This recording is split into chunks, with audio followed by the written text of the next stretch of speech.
Assalamualaikum warahmatullahi ta'ala wabarakatuh.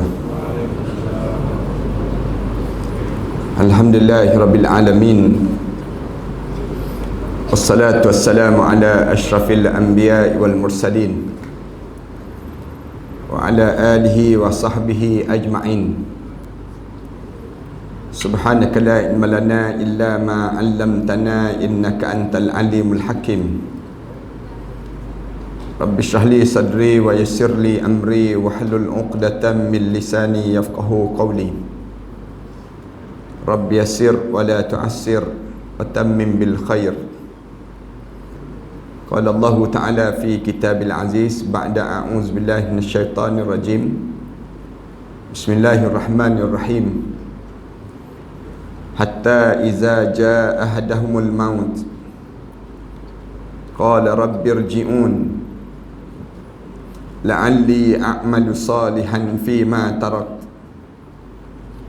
kalla innaha kalimatun huwa qailuha wa min waraihim barzakhun ila yaumi yub'atsun. Sehinggalah sampai saat kematian di kalangan manusia itu. Bila mati saja anak Adam ini, jenazahnya mula dibaringkan di dalam kubur, maka di waktu itu terkeluar daripada mulut masing-masing menyebut, qala rabbi irji'un, wahai Tuhanku, berilah peluang untuk aku kembali hidup di atas dunia. Kalaulah aku boleh hidup kembali di atas dunia, la'alli a'malu salihan fima tarak, aku akan lakukan balik amalan soleh yang aku tertinggal waktu mana aku hidup dahulu.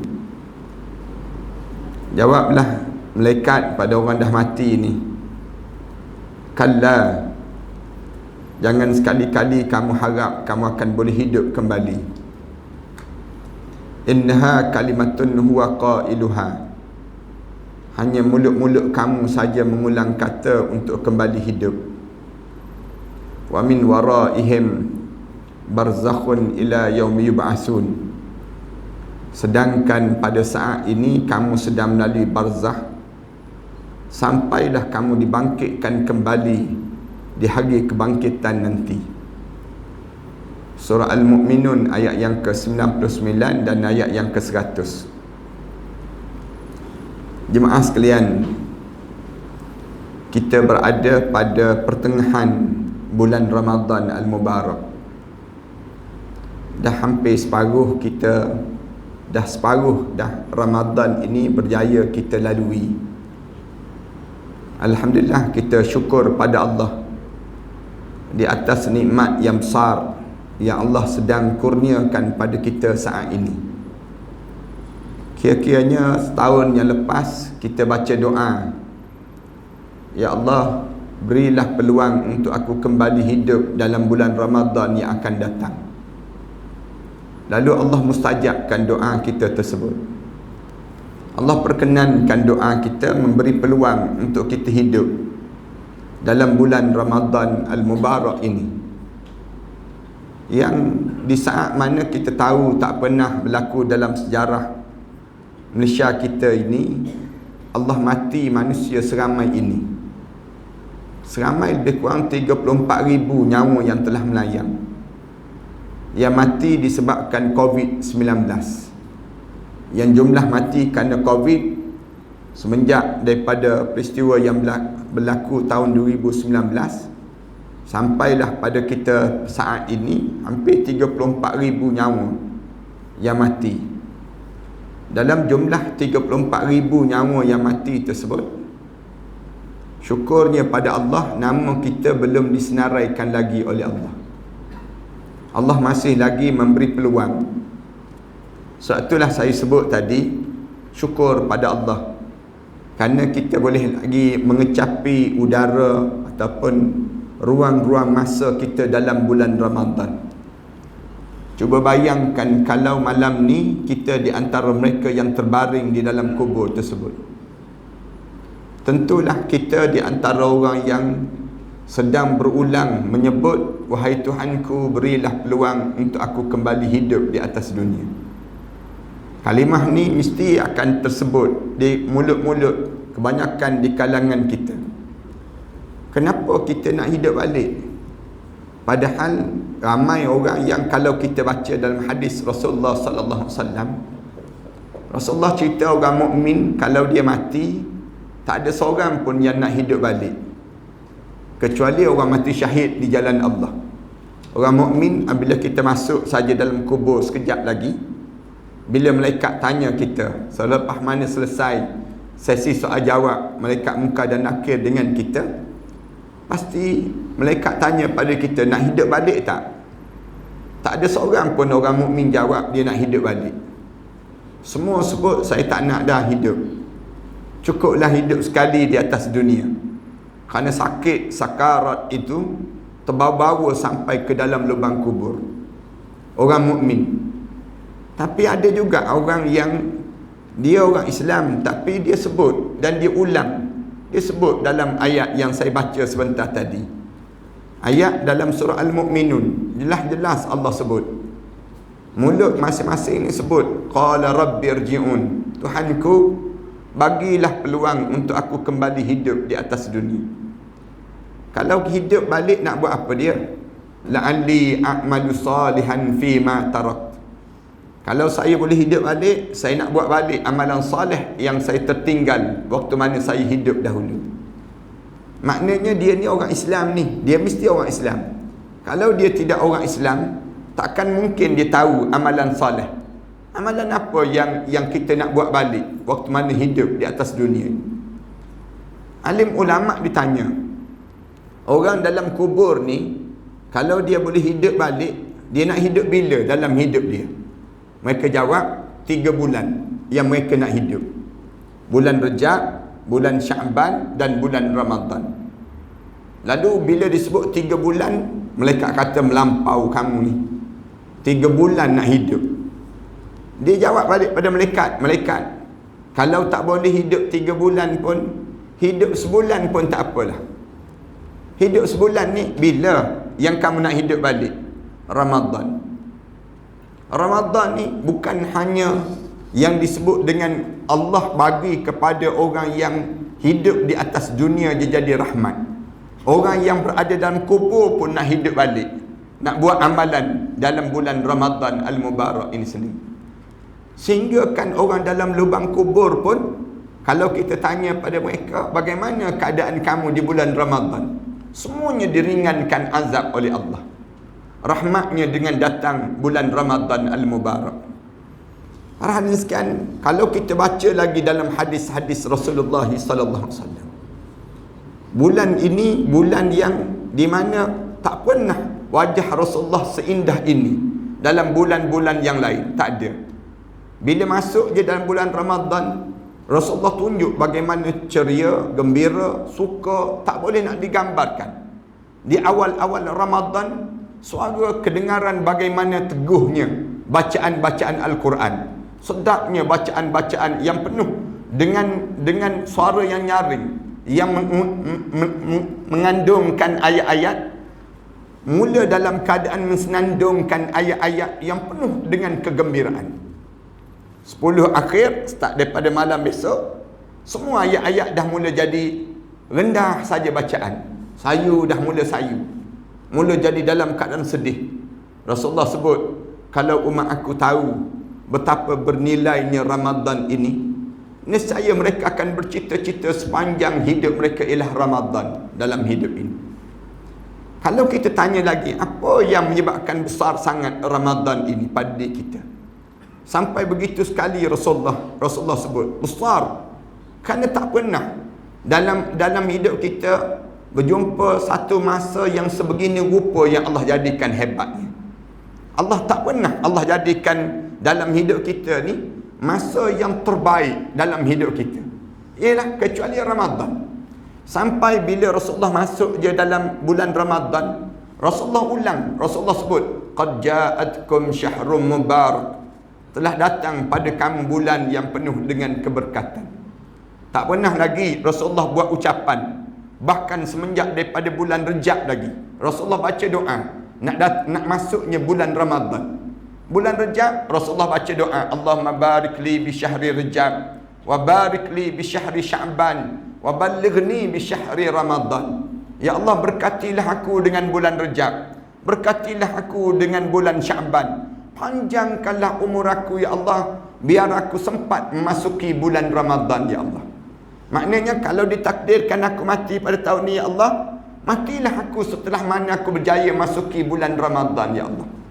Ini doa Rasulullah lah. Kalau doa kita, ya Allah, biar sempat raya lah ya Allah. Raya tu yang pentingnya.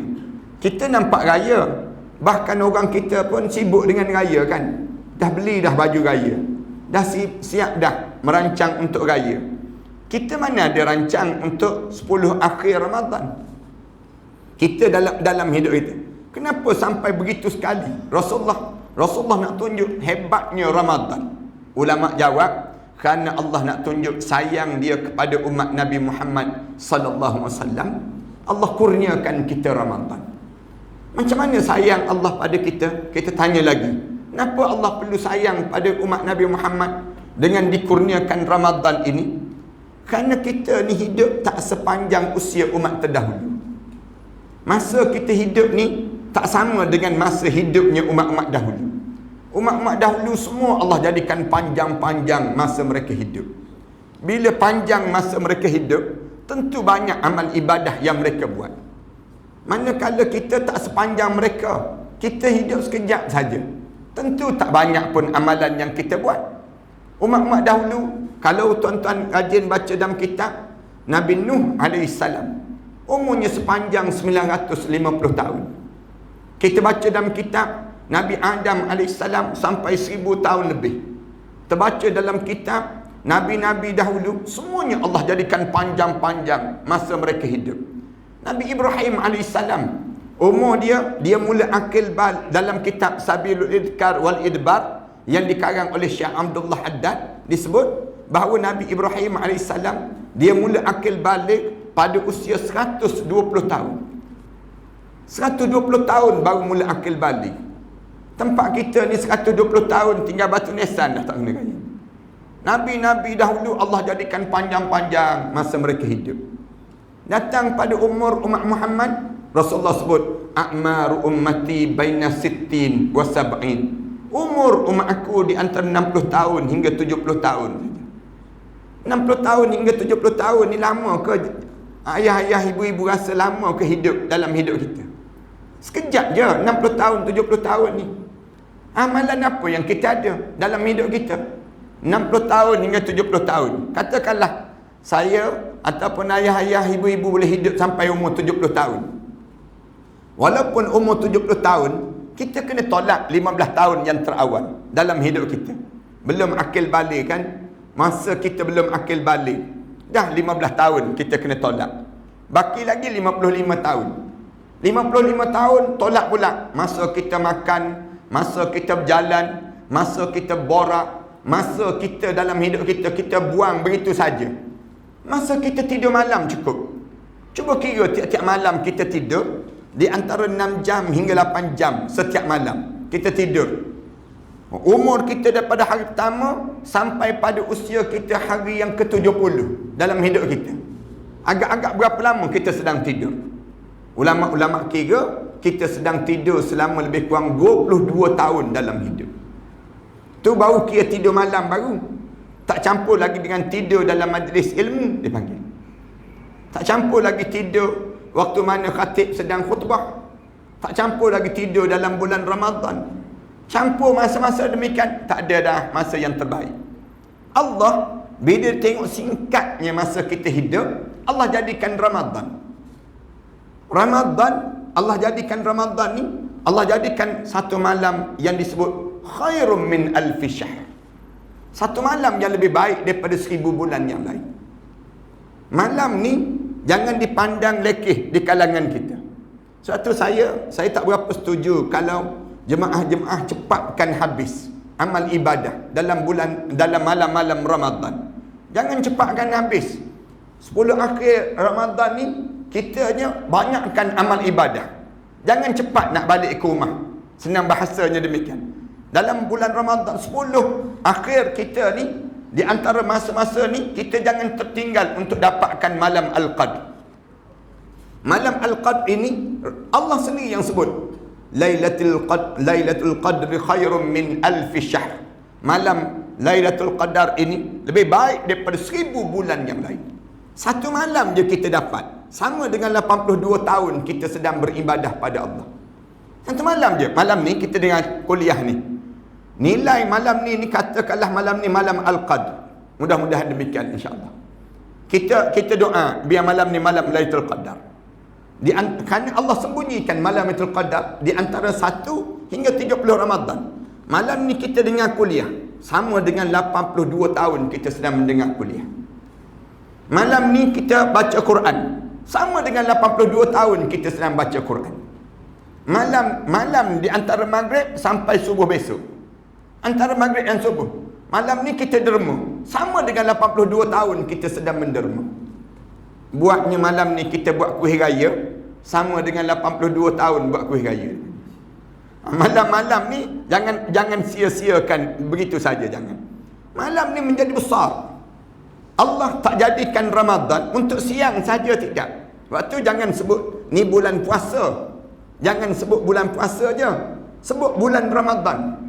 Kerana bila kita sebut bulan Ramadan, siangnya menjadi manfaat, malamnya menjadi satu manfaat yang besar dalam hidup kita untuk kita hidupkan dua-dua saat yang Allah jadikan pada diri kita. Jangan nampak puasa je, jangan. Tetapi yang kita nampak, yang besar juga, malam menjadi besar pada kita. Bayangkan dalam hidup kita dapat 10 kali je malam Al-Qadr. Sepanjang kita hidup ni, 10 kali je Allah bagi pada kita malam Al-Qadr. Sama dengan 820 tahun kita sedang beribadah pada Allah. Takkanlah kita dapat 10 kali je daripada umur 70 tahun kita hidup. Tentulah Allah bagi pada kita paling tidak pun selama dalam kita hidup ni 20 kali. Bila 20 kali kita dapat malam Al-Qadr, sama dengan 1660 tahun lebih kita beribadah pada Allah Subhanahu wa taala. Ni menjadi nilai yang besar. Alim ulama sebut demikian. Yang pertama. Yang kedua, kenapa Allah sayang pada kita? Supaya kita jangan ada di kalangan kita bila mati masuk dalam kubur nanti menyesal hidup. Jangan ada seorang pun daripada gua Cempedak ni, di kalangan masyarakat di sini, jangan ada seorang pun yang mati masuk dalam kubur kejap lagi tiba-tiba dia sebut qala rabbirji'un, malaikat aku nak hidup balik. Kenapa dia nak hidup balik? Padahal Allah dah bagi dah peluang dalam hidup. Kenapa dia tak manfaat dalam hidup ini sendiri? Ramadan ni betul-betul Allah nak menyedarkan perjalanan hidup. Hidup kita ni, tuan-tuan berkejaran tiap-tiap hari, tiap-tiap masa, tiap-tiap ketika ni. Kita kejar apa dalam hidup kita? Kita nak apa sebenarnya dalam hidup ini? Tuan-tuan ni sampai, saya sendiri ni kan, sampai lunyai badan. Rasa letih tu badan. Daripada rambut hitam menjadi putih sekarang. Kemudian daripada badan kita tegak menjadi membungkuk tu badan kita sekarang. Dalam hidup kita ni berkejaran tiap-tiap hari, turun pagi balik gelap, turun pagi balik gelap. Kita kejar apa dalam hidup kita? Kita nak apa dalam hidup kita ni sebenarnya? Nak rumah sebesar mana lagi yang kita nak? Kita nak kereta semewah mana lagi kereta kita? Kita nak pakaian sejenama mana lagi yang hebat dalam hidup kita? Kita nak makan sesedap mana lagi makanan yang kita nak makan? Benda apa lagi tak cukup dalam hidup ini? Yang kita berkejaran, kita nak kejar apa dalam hidup kita?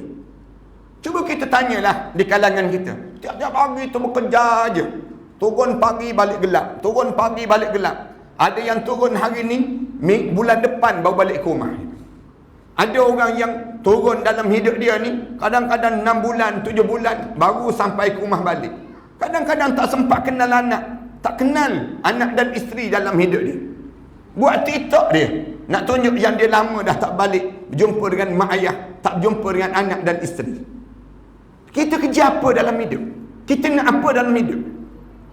Biar saya tanya, saya jawablah senang cerita. Kita nak harta kan? Kita nak banyakkan harta. Harta ni biar jadi banyak. Sampai kita tak tegur siapa dengan adik-beradik kita berebut harta. Sampai kita tak tanya khabar terhadap jiran tetangga kita. Kerana kita sibuk dengan harta. Kita tanya sikit lagi. Allah jadikan kita atas dunia ni memang nak suruh jadi kejarkan harta kan? Biar harta kita jadi banyak, kita jadi mulia. Bila harta benda kita banyak, Allah akan pandang kita hebat. Banyak harta kamu yang menyebabkan kamu ni mulia di sisi aku. Begitu dalam hidup kita. Allah tak pernah memuliakan seorang dengan harta. Kalau harta menjadi nilai ukur sampai ketamakan hidup kita ni, sampai tak peduli dosa, pahala, syurga, neraka dalam hidup, kalaulah nilai harta menjadi nilai ukur di sisi Allah, maka tentulah mulialah Qarun dibandingkan dengan kita. Qarun tu kan jauh lebih banyak harta dibandingkan dengan kita kan. Kalaulah mulia kerana harta, mana ada orang yang boleh buat emas atas dunia ni kecuali Qarun. Satu-satu makhluk manusia yang boleh buat emas atas dunia ni, Qarun boleh buat emas. Manusia lain mana boleh buat emas? Boleh buat face mask, boleh lah. Nak buat yang disebut dengan emas, mana boleh nak buat? Dalam hidup kita, Qarun. Kaya tak kaya Qarun, yang bawa anak kunci gedung kekayaan Qarun sebanyak lebih kurang 400 ekor kuda yang bawa anak kunci gedung kekayaan Qarun. Tapi bagaimana Allah jadikan pada Qarun?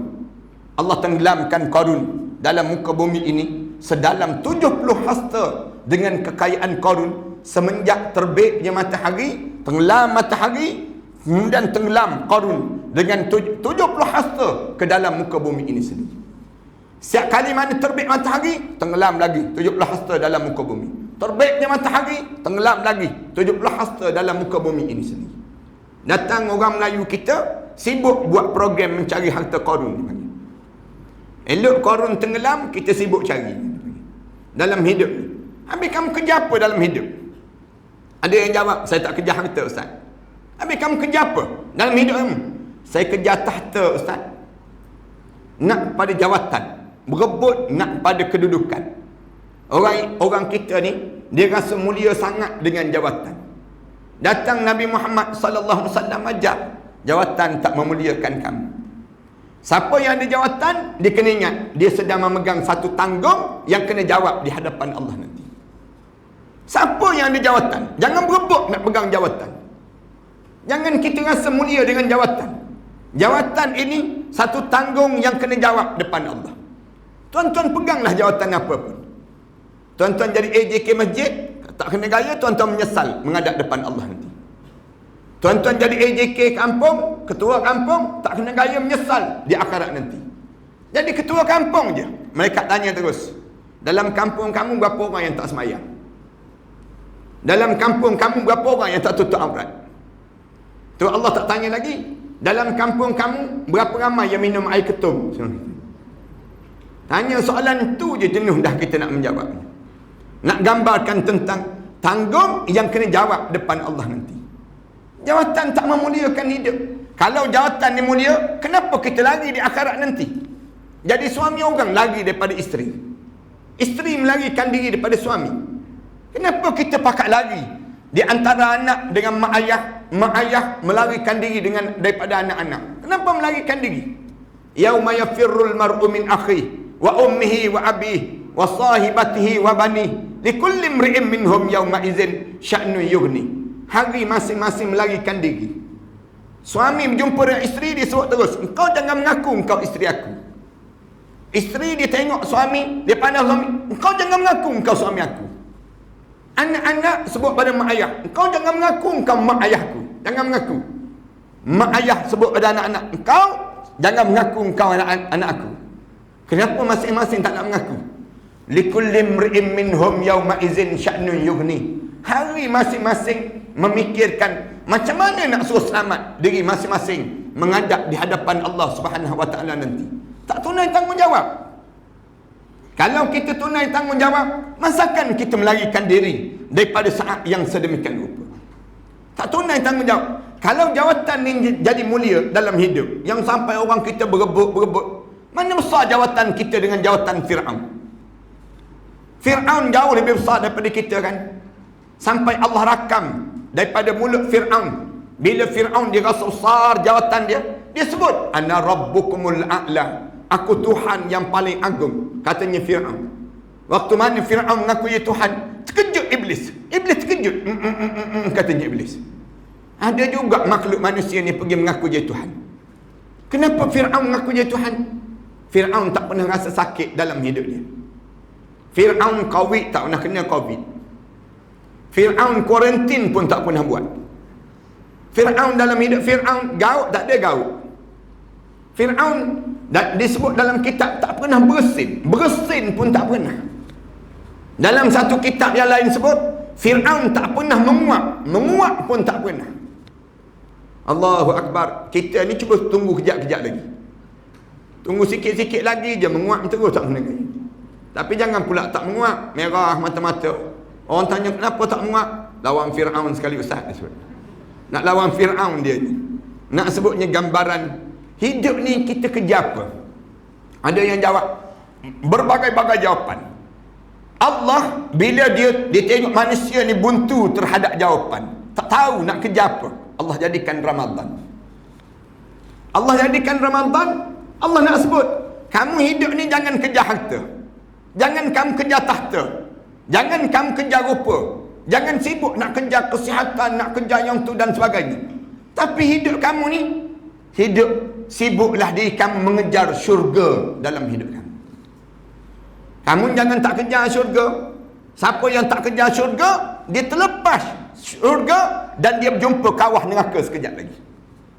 Tak ada faedah langsung hidup. Rumah besar, kereta mewah, anak-anak semua masuk universiti.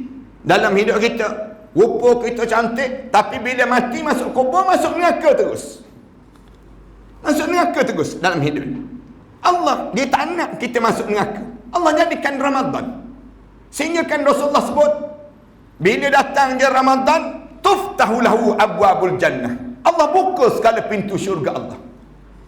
Tak pernah Allah buka pintu seluas ini pintu syurga Allah kecuali Ramadan.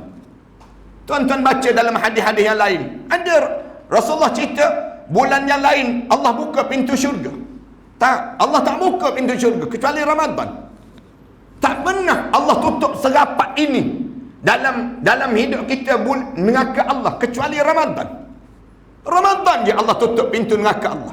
Nak suruh jelas dalam hidup. Jangan kamu jadi pengetuk pintu neraka pula, jangan. Dah elok dah Allah tutup, tiba-tiba kita pula pergi ketuk pintu neraka. Ya Allah, bukalah neraka ni, aku nak masuk, dia sebut. Beria dia pula nak masuk dalam neraka. Ni orang-orang pengetuk pintu-pintu neraka ni, ramai ni bulan Ramadan. Dah elok dah Allah tutup. Yang kamu nak pergi buka tu faedah apanya dalam hidup kamu? Ramadan ni Allah tutup dah rapat. Tak pernah dalam hidup ini Allah jadikan bulan yang Allah gari syaitan kecuali Ramadan. Bulan lain Allah tak gari syaitan, Ramadan Allah gari syaitan. Tak pernah Allah ubah masa dekat dengan berbuka tu, masa yang paling indah dalam hidup, sama dengan indah melihat wajah Allah dalam syurga nanti.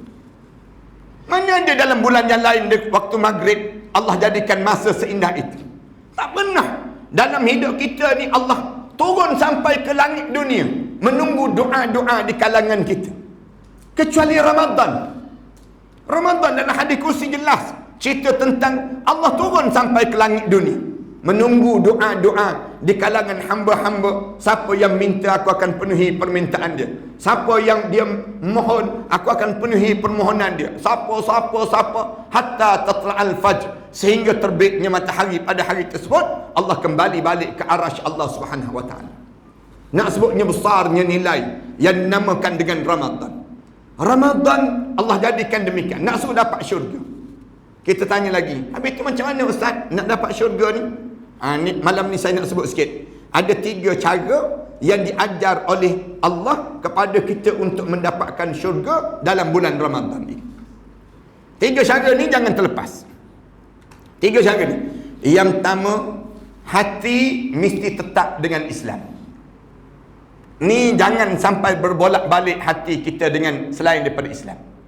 Ni cara yang pertama. Tolong jaga hati masing-masing. Jangan sampai hati kita ni tak yakin dengan Islam. Jangan. Ramai dah orang kita ni mati dalam keadaan tak yakin dengan Islam. Wala tamutunna illa wa antum muslimun. Jangan biarkan diri kamu mati kecuali saat mana kamu mati kamu benar-benar mesti Islam. Ni perkara yang pertama yang mesti dijaga. Siapa yang nak syurga Allah, hati dia sampai dia mati dengan Islam. Jangan dia percaya dengan nasionalis. Jangan dia percaya dengan sekularis. Jangan dia yakin dengan selain daripada Islam. Semua selain daripada Islam tak boleh selamatkan kita dalam kubur. Yang boleh selamatkan kita dalam kubur hanyalah Islam. Yang boleh sampai kita ke akhirat, Islam je. Selain daripada Islam, cerita bohong, dia panggil demikian. Kalau ada orang datang bagi tahu pada kita, mari kita hidup dengan cara nasionalis, mari kita hidup dengan cara sekularis, semua ni pembohong. Mereka tak mampu nak tolong kita dalam kubur sekejap lagi. Yang boleh tolong kita hanyalah Islam. Macam mana Allah nak suruh kita yakin terhadap Islam?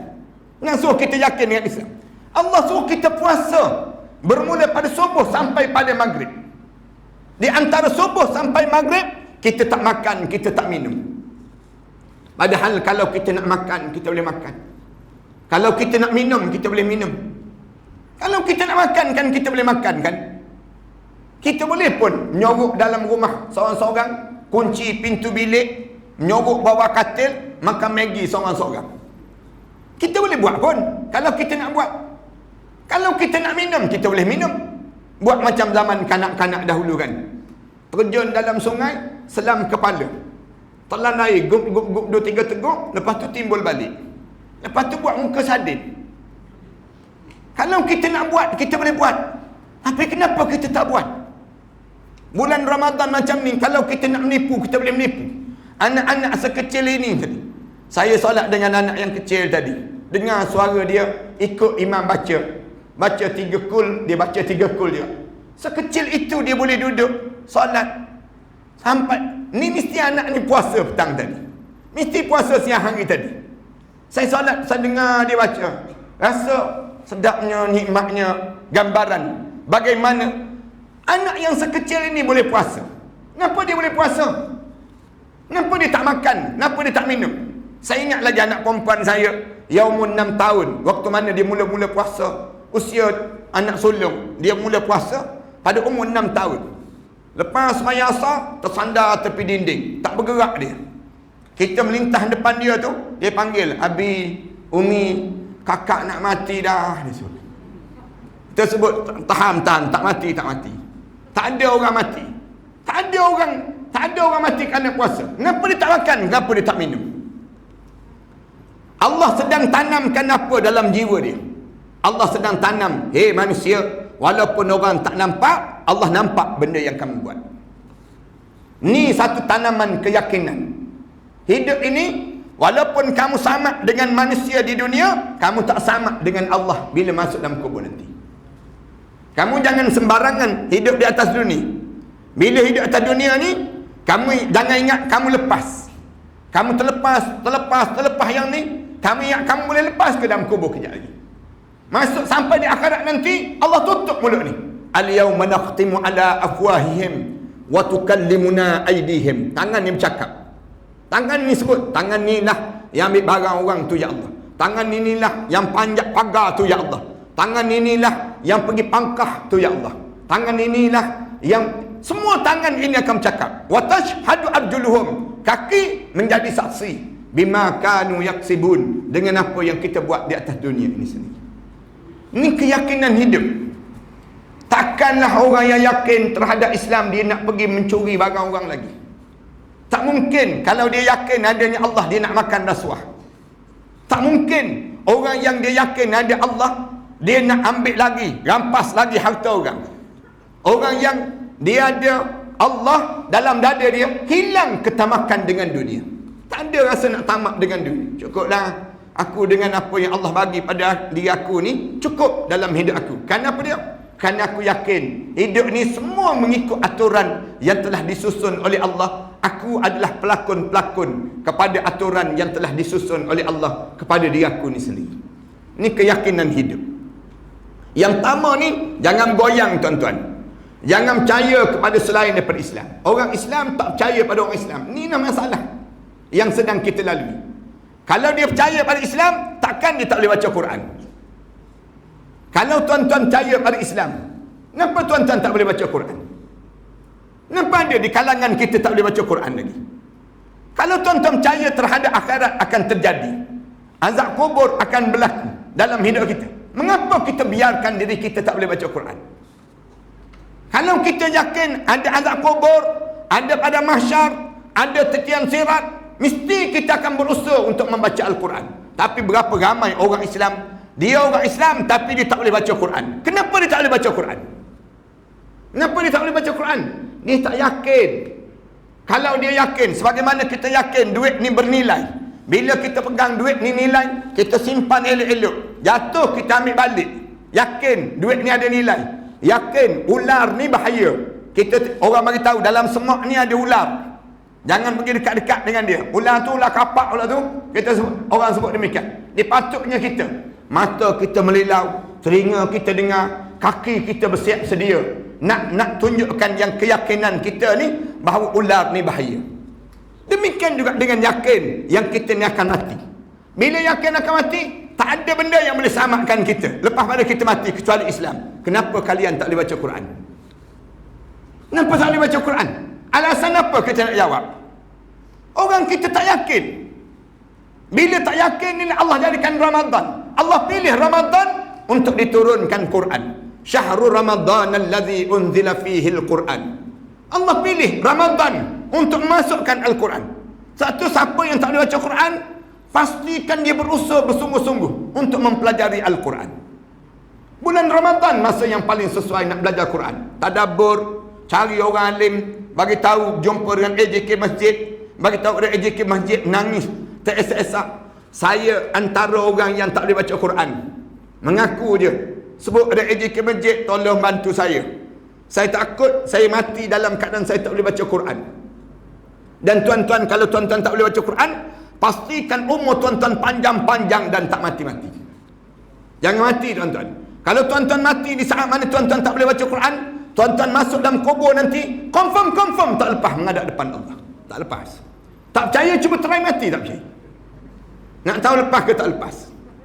Mari berjumpa dengan AJK masjid.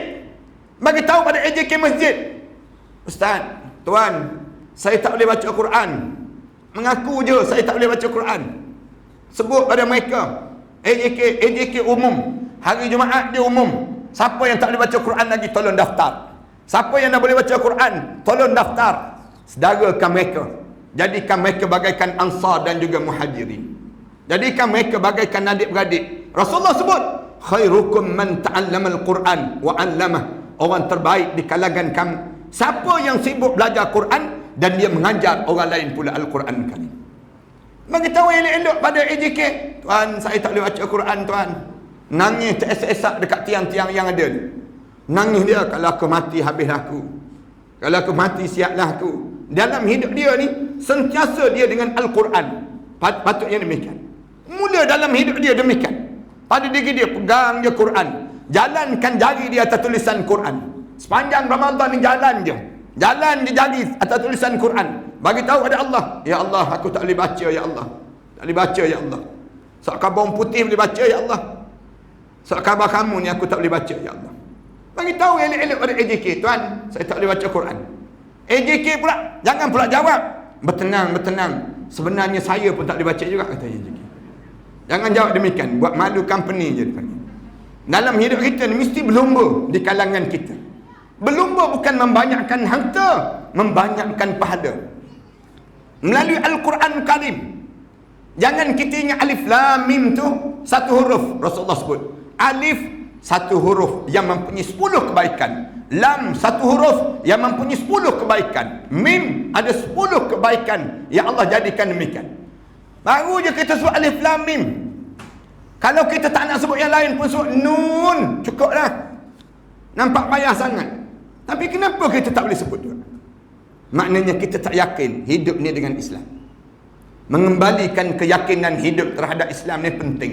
Supaya bibir kita sentiasa terungkap dan kita sentiasa menyebut La ilaha illallah Muhammadur Rasulullah.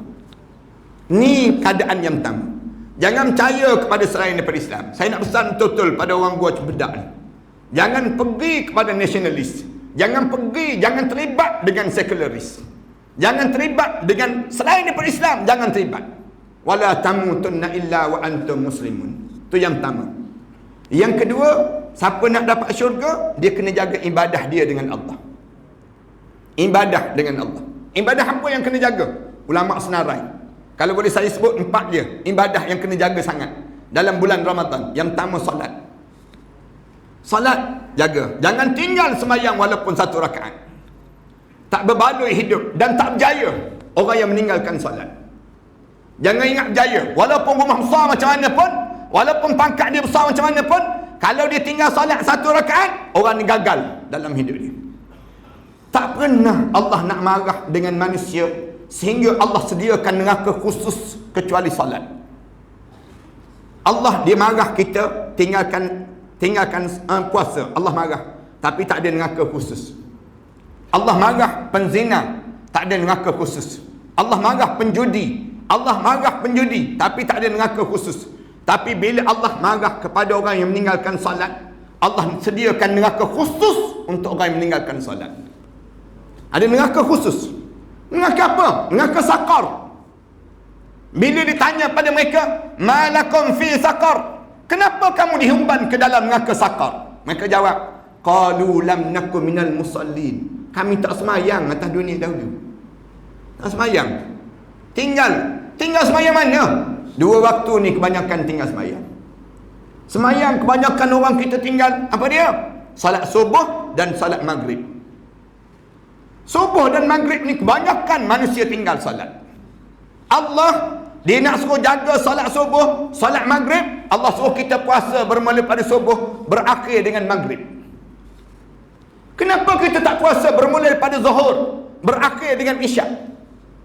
Kenapa tak mula puasa bermula pada asar, berakhir dengan subuh besok?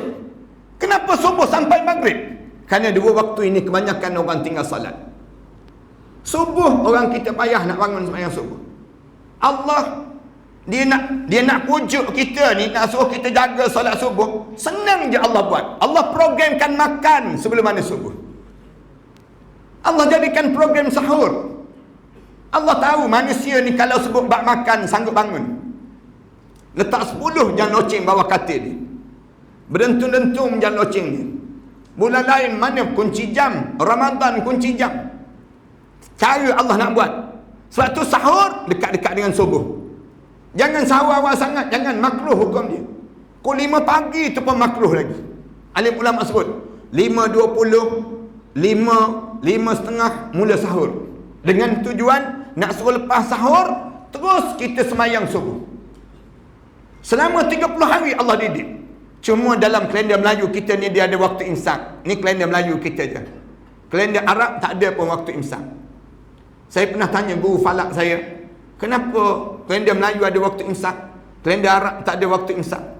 Guru falak saya dia sebut, orang Melayu kita ni kuat makan, dia sebut. Kalau kita tak buat waktu imsak, dia tak sempat nak break, tak kena gaji. Dia makan, dengar Allahu Akbar tu ngap lagi sebiji. Supaya dia tak sempat nak makan, kita buat waktu imsak. Kerana break dia tak berapa nak makan, dia panggil begitu. Ini cara demikian. Allah, dia nak suruh kita jaga solat maghrib, Allah programkan sekali lagi makan. Padahal kalau nak batalkan puasa, tak semestinya makan. Banyak lagi benda yang lain boleh kita batalkan puasa. Tapi Allah pilih untuk makan. Allah tahu manusia kalau sebut bab makan, balik awal bulan Ramadan. Bagi tahu pada bos, balik awal sikit bos. Bos tanya, kenapa balik awal? Ramadan ni bos, Ramadan. Tak faham bos aku ni sebenarnya. Ramadan ni kena balik awal sikit. Bos tanya, kalau balik lewat tak boleh? Macam biasa, katanya bos. Tak boleh bos, jam, tahu jam. Semua balik awal bulan Ramadan.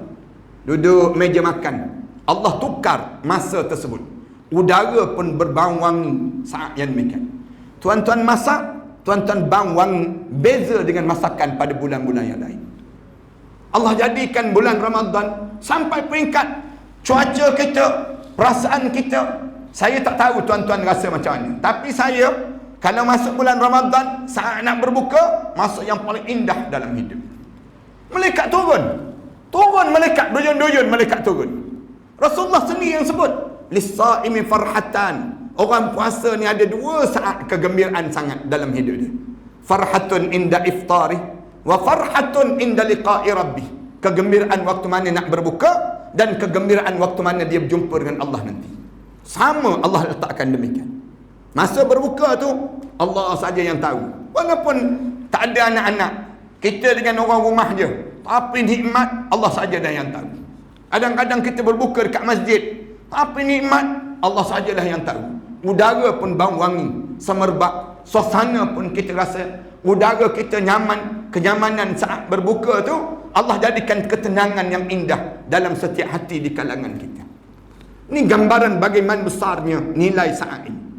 Allah dia nak suruh berbuka, nak jaga solat maghrib, Allah suruh kita berbuka. Kejap-kejap tengok jam, kejap-kejap tengok jam. Bulan yang paling kerap tengok jam Ramadan. Jadi rajin terus tanya orang, maghrib pukul apa? Maghrib. Bulan lain tak pernah tanya maghrib pukul apa. Bulan Ramadan tanya, siap buka TV, buka radio. Anak dia sebut, lambat lagi abah, ada 10 minit lagi. 10 minit lagi, dia gaul nasi slow-slow dulu. Dia ambil dulu nasi, dia letak kurma, dia siapkan dalam pinggan dia golek dulu kurma tu. Nak sebutnya, berianya dia nak berbuka. Tak berbuka awal. Jaga dia. Jaga. Dia nak jaga apa? Jaga masuknya waktu maghrib. Allah tengok, Allah dia tahu. Bila aku buat macam ni, dia akan jaga. Jaga apa dia? Salat maghrib. Bukannya jaga untuk makan tu. Cuma orang kita ni kalau dia makan, dia berbuka puasa tu, Allah sajalah yang tahu. Selagi mana tak tersandar tepi dinding tu tak berhenti. Nyawa tak lepas, buka kilas kain tu slow-slow. Mula dia orang rumah hajat, jom bang solat, solatlah dia sebut. Tak larat dia sebut. Jamak boleh jamak. Nak jamak di antara maghrib dengan isyak. Dah mula lewat solat maghrib. Jangan. Allah dia nak suruh kita jaga lagi solat, Allah suruh kita tarawih. Tarawih ni tuan-tuan, jangan bekerja, relax je, bertenang je. Asal tarawih ni semayang malam. Asal tarawih ni, asalnya zaman Rasulullah, dia tak panggil tarawih lagi. Zaman Sayyidina Umar baru mula dinamakan tarawih. Zaman Rasulullah solat 8 rakaat. Kalau tuan-tuan nak buat 8 rakaat macam malam ni pun tak apa. Nak buat 20 rakaat zaman Sayyidina Umar pun tak apa. Kerana Sayyidina Umar buat 20 rakaat. Rajin lagi buat 30 rakaat. Kerana Sayyidina Osman buat 30 rakaat. Rajin lagi buat 36 rakaat. Dia benar zaman Umar Abdul Aziz buat 36 rakaat. Semua boleh dalam hidup kita. Yang tak boleh, yang tak semayang langsung. Kita jangan kelahi. Nak buat 8 pun boleh, nak buat 20 pun boleh, nak buat 30 pun boleh. Ini jangan sampai masjid ni ada jadi 2 geng. Geng 8 dengan geng 20. Di Shah Alam, saya tinggal dekat Selangor tu. Allah sampai 2 puak ada. Saya naik ke masjid, nak pergi salat tarawih 2-3 tahun yang lepas lah. Duduk je, bila datang duduk sebelah. Ustaz, malam ni Ustaz tazkirah kan? Saya kata ya, tazkirah malam. Ustaz tazkirah lepas 8 rakaat nanti ya, dia sebut. Saya kata lepas 8 pun boleh, lepas 20 pun boleh. Tak, 8 je Ustaz dia sebut. 8 je. 8 tu Ustaz naik terus duduk. Bila Ustaz duduk tu, Ustaz mula kuliah tu, Ustaz bantai terus geng-geng 8 tu. Saya kata bantai. Kenapa kena bantai? Yalah geng-geng 8, habis 8 dia orang deru je balik. Saya kata eloklah dia balik, apa masalahnya? Lah Ustaz tak faham dia tu. Dia orang ni kalau balik terus tak apa juga. Dia sapu habis moreh-moreh yang ada tu Ustaz. Dah kita geng-geng 20 ni tak khusyuk semayang. Teringat cendol ni, cendol habis ni cendol. Habis pada geng-geng 8 je dia panggil. Geng-geng 8 pun satu tak kesian belah langsung geng-geng 20 dia panggil. Dia makan semua sekali. Nak sebutnya, yang tu rupa-rupanya kita. Rasulullah buat 8 rakaat, tapi menjelang subuh baru habis salat tarawih Rasulullah. Tuan-tuan baca dalam kitab sirah yang berlaku, asal semayang lepas isyak, Rasulullah balik dulu ke rumah. Lebih kurang sejam, Rasulullah datang balik memulakan salat malam. Sahabat-sahabat ramai, malam pertama ramai, malam kedua lagi ramai, malam ketiga Malam ketiga Rasulullah lagi ramai sahabat, Rasulullah tak turun. Rasulullah tak turun. Pagi esok barulah Rasulullah turun. Bila turun tu, sahabat-sahabat tanya Rasulullah, kenapa Rasulullah baru turun? Kami tunggu semalam lama, ramai Rasulullah. Rasulullah jawab, aku bimbang dia jadi wajib bagi umat aku. Rasulullah sebut demikian. Nak sebut tarawih ni semayang rehat je. Lepas tu jangan bekerja sangat. Cuma kita ni tak boleh lah buat macam Rasulullah. Suruh lepas isyak, suruh balik dulu. Balik dulu tak datang siapa pun tak menegak. Dengan Tok Imam tak datang. Duduk kat rumah dah tengok Stone Cold lawan Triple H. Ni kesan daripada demikian. Nak tak nak kena buat terus. Tapi solat tu jangan bekerja. Relax, bertenang je pada diri kita. Cara demikian. Ambil peluang pada kita untuk kita bermesra dengan Allah. Bila kita solat, masa kita dengan Allah. Tu masa kita kan, kalau kita dapat duduk depan anak kesayangan kita, borak dengan dia 2 jam, 3 jam tak terasa. Hanya kita nikmat sungguh cakap dengan dia, nak dengar sungguh cerita-cerita dia. Kita dengan Allah kena begitulah. Bila peluang kita bersolat, kita rasa tenang je. Imam baca terpanjang-panjang, Rasulullah baca surah Al-Baqarah, katanya Huzaifah. Rakaat yang pertama baca surah Al-Baqarah. Huzaifah kata satu malam aku solat dengan Rasulullah. Rakaat yang pertama Rasulullah baca surah Al-Baqarah. Aku dengar Rasulullah baca surah Al-Baqarah tu, aku ingat 100 ayat, mesti Rasulullah rukuk. Tak, Rasulullah bagi habis 286 ayat. Habis 286 ayat, aku ingat Rasulullah rukuk lah. Tak, Rasulullah lompat terus baca surah An-Nisa. Sambung baca surah An-Nisa. Habis surah An-Nisa, aku ingat Rasulullah rukuk. Tak, Rasulullah ulang balik baca surah Al-Imran. Bila habis surah Al-Imran, aku ingat Rasulullah rukuk. Barulah Rasulullah mula rukuk. Bila Rasulullah rukuk, selama mana Rasulullah rukuk? Selama mana Rasulullah qiyam tadi. Kemudian Rasulullah i'tidal. Selama mana Rasulullah i'tidal? Selama mana Rasulullah rukuk tadi. Allahu Akbar. Kita ni kalau solat dengan Rasulullah lah, rasa malam tu balik jalan mengangkang tak? Sambil taubat nasuha kita. Tak pernah solat macam ni. Orang kita imam baca sabbih isma rabbikal a'la pun nak marah lah. Pak Imam, inna a'tayna je Pak Imam. Tak pun inna anzalna. Jangan cepat nak balik. Bila lenguh sambil berdiri, ambil kerusi duduk. Semayang atas kerusi. Boleh? Semayang sunat je. AJK masjid, tolong sediakan kerusi bagi persatuan lenguh-lenguh se-Malaysia dia panggil. Pinjam kerusi kantin tu, kerusi panjang straight tu kan. Duduk atas kerusi tu senang. Satu sah nampak. Senang nak ambil gambar. Nak sebutnya gambaran mudahnya, semayang atas kerusi.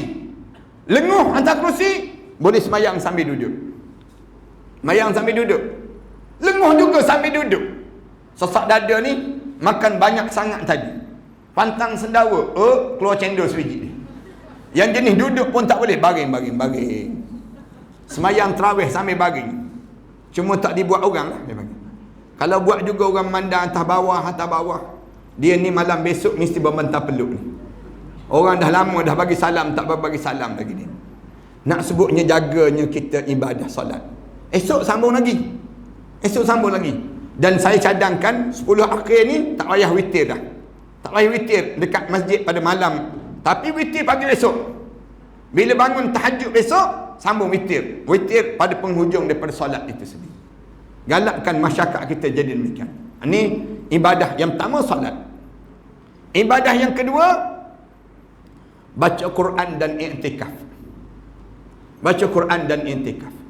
I'tikaf saya nak cadangkan pada ayah-ayah dan ibu-ibu yang usia 60 tahun ke atas, 10 akhir Ramadan duduk kat masjid ni. Jangan balik-balik lah. Bawa kain simut, bawa bantal, katil je yang bawa. Datang di masjid. I'tikaf. Boleh jadi Ramadan ni Ramadan terakhir dalam hidup kalian. Jangan anggap ada lagi Ramadan yang akan datang dalam hidup kita. Ni Ramadan terakhir dalam hidup. Duduk kat sini je. Keluarkan duit-duit masjid, beli makanan sahur dan juga berbuka puasa. Aja sepenuhnya orang bersahur dan juga berbuka puasa di masjid ini sendiri. Jadikan malam pesta-pesta yang indah pada 10 akhir Ramadan. Bercahaya masjid ini 10 akhir Ramadan. bergelimpangan di kalangan kita tidur dalam masjid ni, iktikaf. Rasulullah tak balik. Tak balik ke rumah Rasulullah. Bila balik? Malam raya baru balik. Malam raya baru balik. Anggap ni Ramadan terakhir dalam hidup. Ayah, ibu-ibu, kalian kerja apa lagi dalam hidup ni? Dah usia 60 tahun dah dalam hidup. Usia 60 tahun ni, usia confirm mati. Memang confirm dah mati. Rasulullah dah sebut dah, a'maru ummati baina 60 wa 70. Umur rumah aku di antara 60 tahun hingga 70 tahun dia. Dalam tempoh ni, tak payah kejar lagi dunia. Tak terkejarnya kita dengan dunia yang sementara ini. Ini jaga pada diri kita. Yang ketiga, doa, zikir dan selawat pada Nabi Muhammad sallallahu alaihi wasallam. Orang perempuan yang tak boleh sembahyang, yang tak boleh puasa, doa jangan tinggal. Zikir jangan tinggal. Kemudian selawat pada Nabi Muhammad sallallahu alaihi wasallam. Tanggungjawab yang perlu dibuat dalam bulan-bulan Ramadan sebegini. Baca apa dia? Subuhun Quddus Rabbuna wa Rabbul Malaikati war Ruh. Ulang kalimah ni. Baca doa, Allahumma innaka afuwun karimun tuhibbul afwa fa'fu anni. Ulang dan ulang. Bibir kita ni sentiasa sebut, tubna ilallah wa raja'na ilallah wa nadimna ala ma fa'alna. Bibir je sebut, saya bertaubat pada kamu ya Allah, saya kembali pada kamu ya Allah, saya menyesal di atas perbuatan yang pernah saya buat sebelum daripada ini ya Allah. Doa ni jangan berhenti. Sayyidatina Aisyah radhiyallahu anha dan Hafsah radhiyallahu anha disebut Rasulullah di saat begini doa tak berhenti. Semakin lama semakin terangkat, semakin lama semakin terangkat. Tangan Rasulullah ni sampai tegak tangan Rasulullah. Terdongak muka Rasulullah ke langit. Jatuh dengan jubah Rasulullah. Nampak ketiak putih Rasulullah sallallahu alaihi wasallam. Doa di saat-saat sebegini. Kita doa lagi lama lagi turun. Lamanya tu imam. Lamanya doa mendalah lama-lamanya. Kita jadi demikian. Rasulullah lagi lama lagi naik, lagi lama lagi naik. Itu cara doa dengan Allah Subhanahu Wa Taala. Minta betul-betul dengan Allah. Jangan kita jadi penyombong-penyombong dan orang yang sombong dalam meminta dengan Allah Subhanahu Wa Taala. Doa, minta betul-betul dengan Allah. Demikian juga zikir dan juga salawat. Dan keempat, amalan yang keempat, jangan tinggal. Apa dia? Mula mengalihkan segala aset-aset kita yang ada atas dunia ini ke akhirat Allah sebelum kita mati masuk dalam kubur seorang-seorang. Harta benda yang ada di kalangan kita jangan simpan di atas dunia. Malam-malam terakhir ni, setiap malam infak. Biar banyak sikit.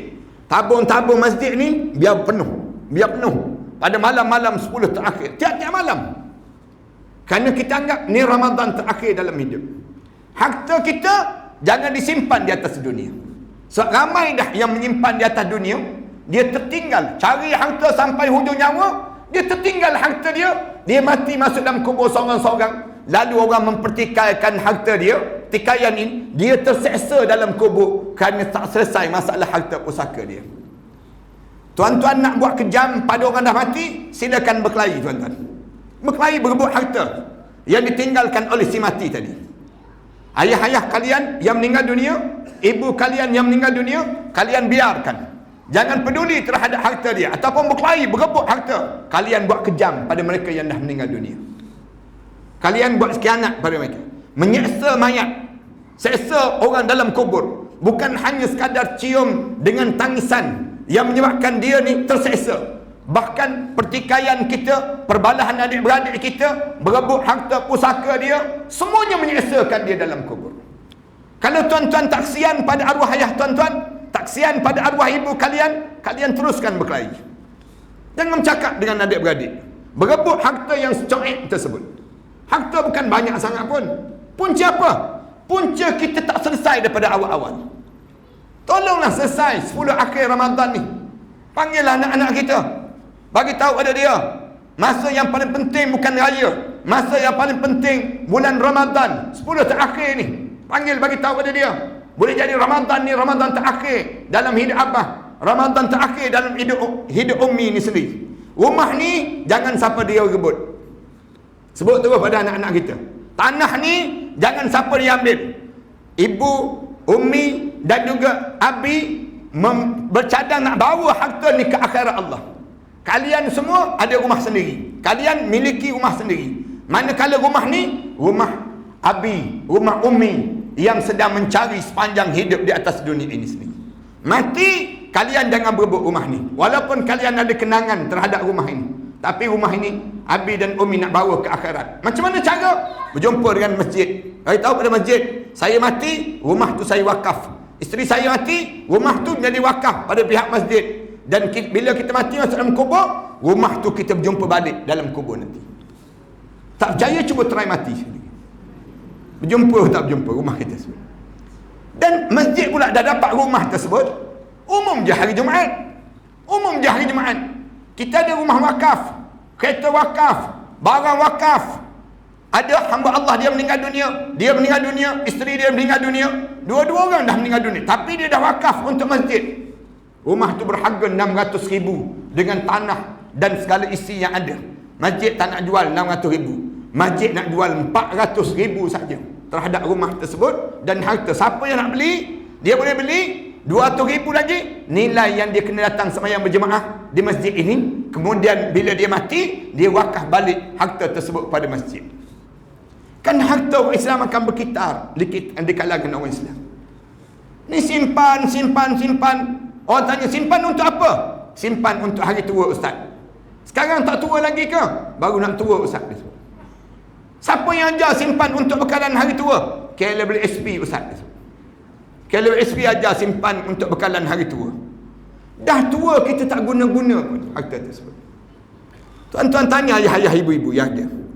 Duit kalian kadang-kadang ada 200,000, 300,000 kesan daripada kita dapat daripada pencen kita dahulu. Kita nak makan apa lagi dalam hidup? Dengan 200,000 ni kita nak makan apa lagi? Dengan 100,000 yang ada dalam akaun bank kita ni, dengan tanah-tanah yang kita miliki, dengan harta, kita nak apa lagi dalam hidup kita?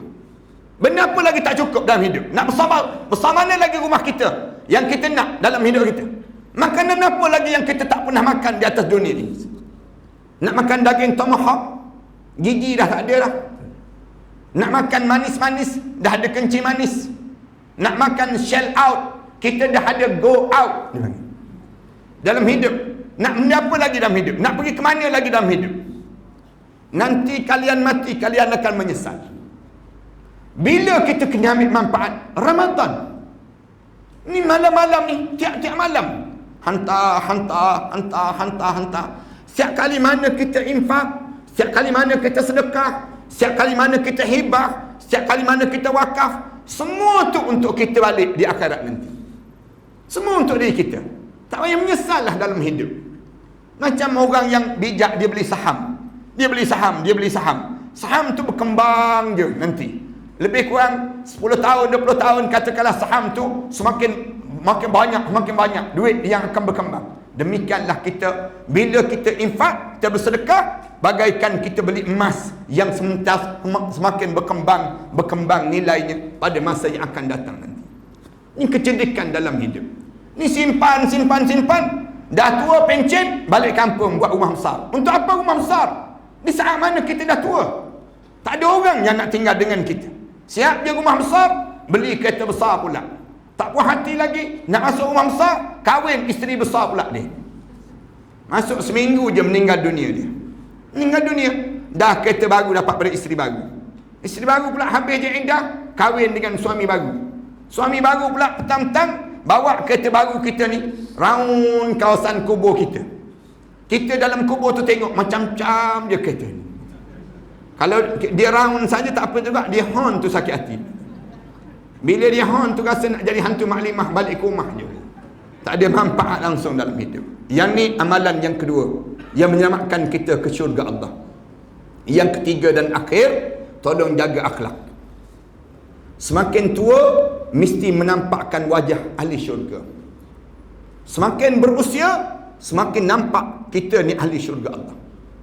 Saya nak cadangkan ayah-ayah, ibu-ibu, ayah-ayah orang lelaki ni, bila semakin kita berusia 60 tahun ke atas, mula pakai serban datang ke masjid. Mula gambarkan pada kita ni orang yang dah bersedia untuk menghadap depan Allah. Walaupun kita tidak ustaz, walaupun kita ni tidak orang yang dipanggil orang-orang pilihan, tapi kita mesti memilih diri kita untuk bersedia masuk dalam syurga Allah. Mulakan wajah kita wajah ahli syurga. Datang ke rumah Allah, duduk berebut saf yang pertama. Masjid ni saf yang pertama tempat kita.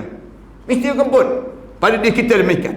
Kemudian kita hanya sentiasa menadah tangan, minta ampun pada Allah, nitis air mata, biar bergenang di kelopak mata kita ni titisan air mata yang sentiasa mengalir.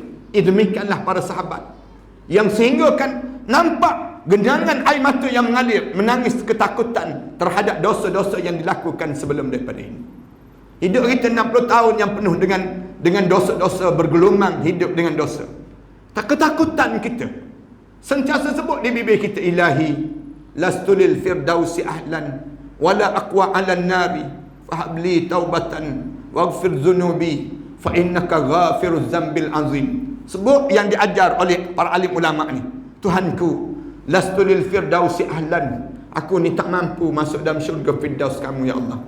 Wala aqwa 'alan nari, tapi aku tak mampu nak mengharungi api neraka kamu ya Allah. Fahabli taubatan, tolonglah ampunkan dosaku ya Allah. Waghfir dhunubi, maafkanlah kesilapan yang lalu yang aku lakukan dalam hidup aku ini ya Allah. Fa innaka ghafiruz zambil azim, kerana kamulah yang maha mengampun dosa-dosa yang banyak ini. 15 hari dah ayah-ayah ibu-ibu, tak setitik air mata pun mengalir.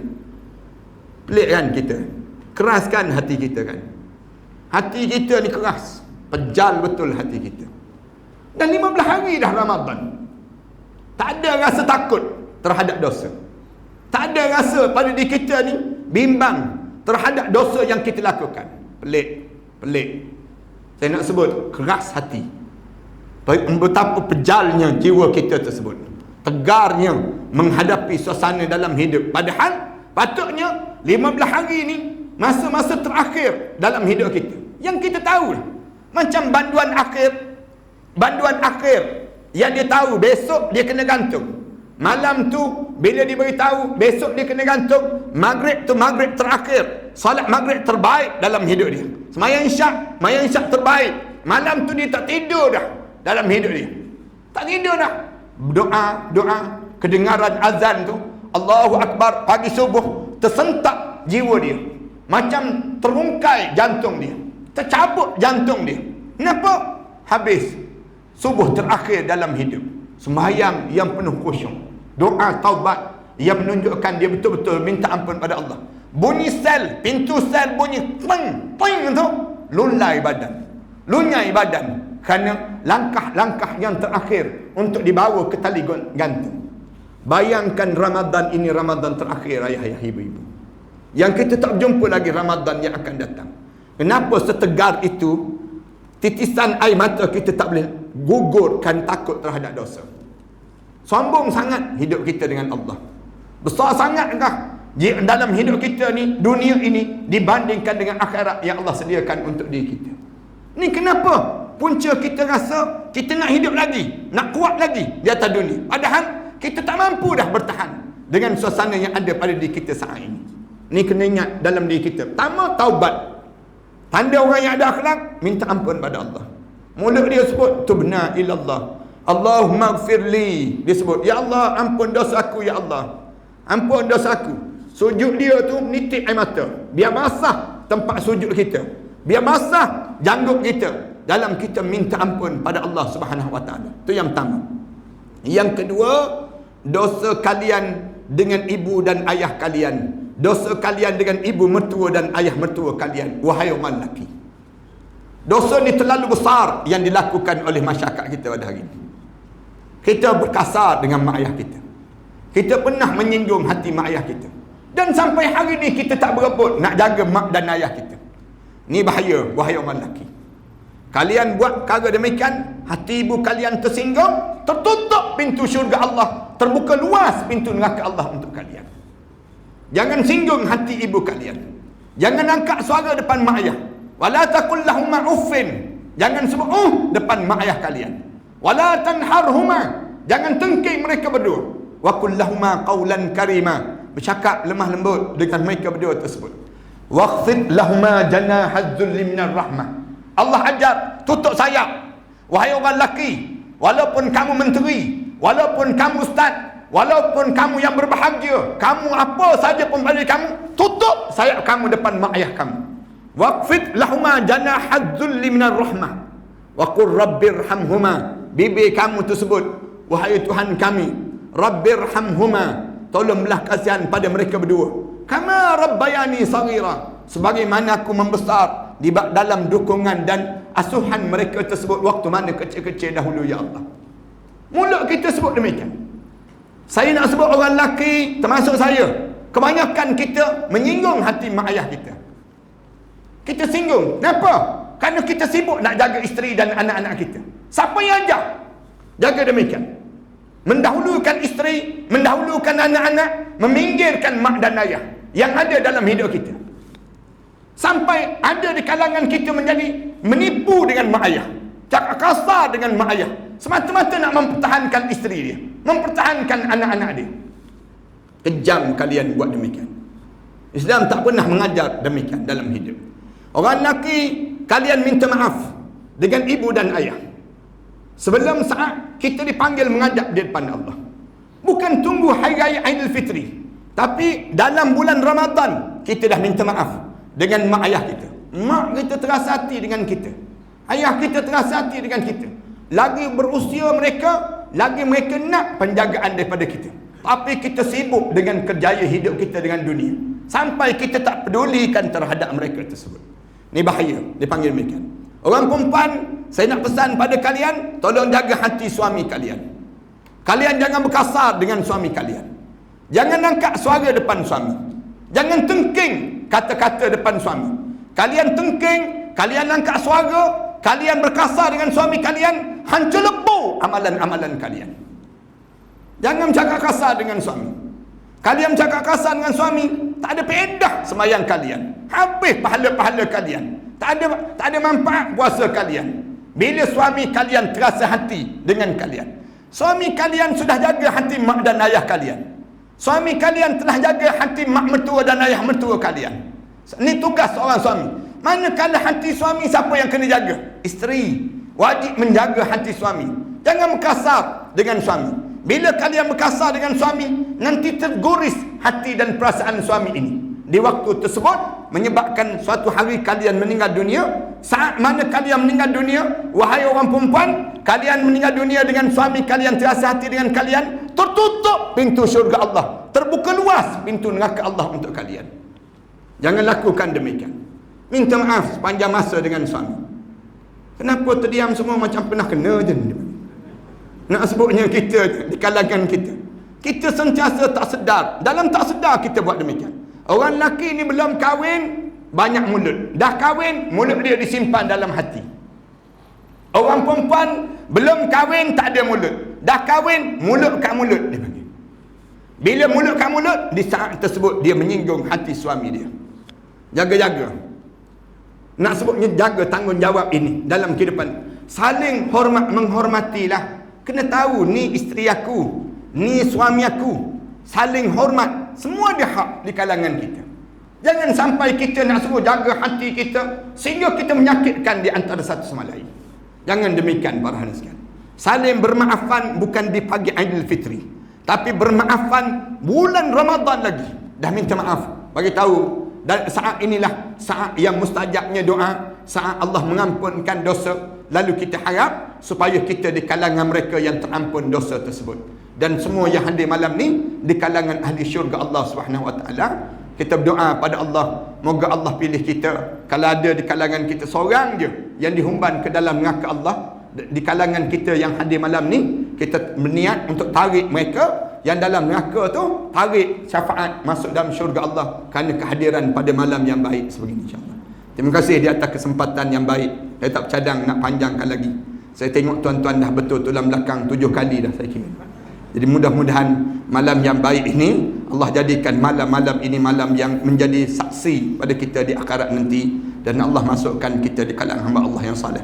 Mari kita sama-sama berdoa, mudah-mudahan Allah rahmati dengan doa yang kita bacakan ini, dan Allah mustajabkan setiap permintaan kita ini sendiri, insya-Allah. A'udzubillahi minasyaitanirrajim. Bismillahirrahmanirrahim. Alhamdulillahirabbil alamin. Wassalatu wassalamu ala ashrafil anbiya wal mursalin wa ala alihi wa sahbihi ajma'in. Allahumma ighfir dhunubana wa liwalidina warhamhuma kama rabbayana shaghira wal jami'il muslimina wal muslimat wal mu'minina wal mu'minat al ahya'i minhum wal amwat. Ya Allah, ya Tuhan kami, menjelang berakhirnya Ramadan dalam hidup kami ini ya Allah, maka kami pohon pada kamu ya Allah, agar berakhirlah dosa-dosa yang kami lakukan di dunia ini ya Allah. Kamu ampunkan dosa besar kami, kamu ampunkan dosa kecil kami, kamu ampunkan dosa sengaja dan dosa yang tidak sengaja kami lakukan ya Allah. Ya Allah, saat mana kami mendatangi rumah kamu tadi ya Allah, kami datang dengan dosa-dosa yang banyak ya Allah. Jadikanlah kepulangan kami sebentar lagi ya Allah, menyebabkan lebur segala dosa-dosa yang pernah kami lakukan di dunia ini ya Allah. Saat mana kami menadah tangan ini ya Allah, kami dililit dengan hutang piutang yang banyak ya Allah. Kamu tunjukkan jalan penyelesaian dalam hidup kami terhadap hutang piutang yang sedang kami deritai ini ya Allah. Saat mana kami menadah tangan ini ya Allah, ada di kalangan kami sedang menderita penyakit yang berpanjangan ya Allah. Jadikanlah kesempatan kehadiran mereka di dalam majlis ilmu ini ya Allah penyebab kepada penyembuh pada penyakit yang mereka deritai itu ya Allah. Ya Allah, ya Tuhan kami, kamulah yang mengetahui apa yang terkandung di dalam setiap jiwa-jiwa sesama kami ini ya Allah, yang mempunyai hajat-hajat yang terbaik ya Allah, kamu tunaikanlah ya Allah.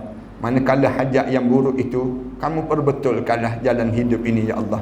Ya Allah, ya Tuhan kami pohon pada kamu ya Allah, agar kamu selamatkanlah kami daripada ancaman-ancaman fitnah dunia ini ya Allah. Jauhkanlah kami daripada keadaan fitnah ini berpanjangan sehingga kematian pada kami pula ya Allah.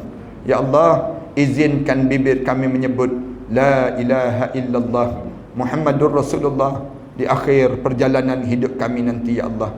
Saat terbujur kaku jenazah kami nanti ya Allah, kamu ampunkanlah dosa kami ya Allah. Saat mana dimandikan jenazah kami nanti ya Allah, kamu gugurkanlah dosa kami dengan guguran air merenjis tu badan kami itu ya Allah. Saat mana dikapankan jenazah kami nanti ya Allah, kamu putihkanlah amalan kami ya Allah, lebih putih daripada kain kapan yang membalut jasad kami itu ya Allah. Saat mana kami diusung untuk disolatkan nanti ya Allah, pilihlah anak-anak kami yang soleh ya Allah, yang akan mengimamkan solat jenazah kami nanti ya Allah, yang akan mengkapankan jenazah kami nanti ya Allah, yang akan mengusung jenazah kami nanti ya Allah. Ya Allah, ya Tuhan kami, jadikanlah kematian kami kematian husnul khatimah ya Allah. Jangan matikan kami dalam keadaan su'ul khatimah ya Allah. Ya Allah, ya Tuhan kami pohon pada kamu ya Allah, agar di malam pertama kami di barzah nanti ya Allah, diketemukan kami dengan arwah ayah kami ya Allah, arwah datuk nenek moyang kami ya Allah, arwah-arwah yang telah meninggal dunia di illiyin ya Allah. Saat Ramadan sebegini ya Allah, kerinduan itu sering kali bertandang dalam hidup kami ya Allah. Rindu saat kami membesar di atas dukungan arwah ayah kami dahulu ya Allah. Rindu saat kami tertidur di atas ribaannya dahulu ya Allah. Rindu saat pelukan dan pelukan yang berterusan dalam kehidupan kami ini ya Allah. Rindu ya Allah saat mana kami dikejut untuk bersahur bersama dengan mereka ya Allah. Rindu ya Allah saat tangan-tangan itu menyuap ke bibir kami ya Allah. Rindu ya Allah saat-saat kami membesar dalam kekeluargaan itu ya Allah. Jadikanlah keluarga kami keluarga yang penuh dengan ketenangan dan kebahagiaan ya Allah.